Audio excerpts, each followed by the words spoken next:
Hello, this is Kedolytics and welcome to today's session. In today's brief video, we are going to take a look at the concepts of zero inflated variable or count variable. Now, we mentioned that when you are running a Poisson regression or a negative binomial regression model, there's a need for you to have your outcome variable of interest or your dependent variable to be a count variable. Now, a situation where you have that count variable being a zero inflated count variable, then you can no longer run a normal Poisson or the normal negative binomial regression model, but you rather have to run the zero inflated Poisson or zero inflated negative binomial regression model.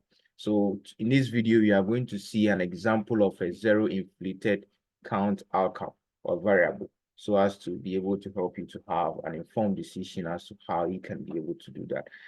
So now the variable of interest we are looking at is what the number of times a group of students visits the hospital within 3 months. So we are just using that as an example. So now we are going to count the number of times these people visit the hospital within 3 months and be able to use the outcome as our count variable. So now generally people don't really fall sick, that is those within or young adults. Generally, the immune system is strong relatively, and so they are able to withstand some natural or self-limiting infections. And so this is just a randomly affected 10 individuals, and here the number of times they visit the hospital. So the first person went no 0 times, the second person did not, third person did not, the fourth person went 2 times, the fifth, the sixth, the seventh, the eighth person did not, the ninth person went 2 times, and the 10th person went once. And so this number of visits is one with a count variable because it does not take a non-negative variable, it's a non-negative variable. It doesn't take negative variables. So it takes 0 up to infinity positive values. So you can see that there are a number of zeros in this because generally the number of times the person will go to the hospital is reduced because these people are relatively healthy. So this, for example, because it has a number of zero outcome in it, then it means that it is inflated with zeros, and for which reason this outcome or variable hospital visits is zero inflated.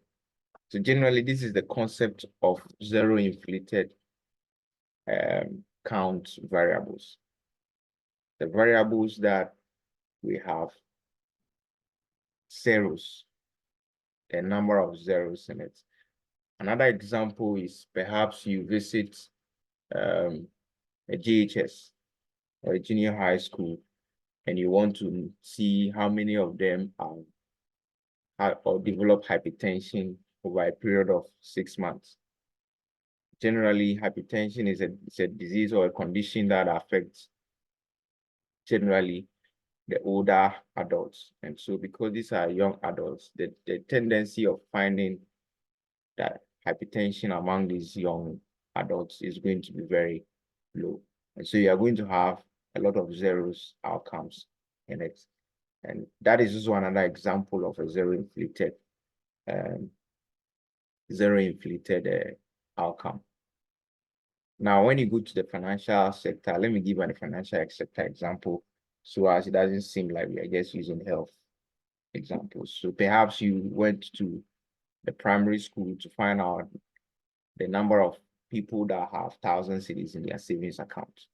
Generally, you are going to have a number of them having zeros because perhaps they may not have enough saved to that amount. So basically, this is just the concept of a count variable that has a number of zeros in it, and hence makes it a zero inflated variable.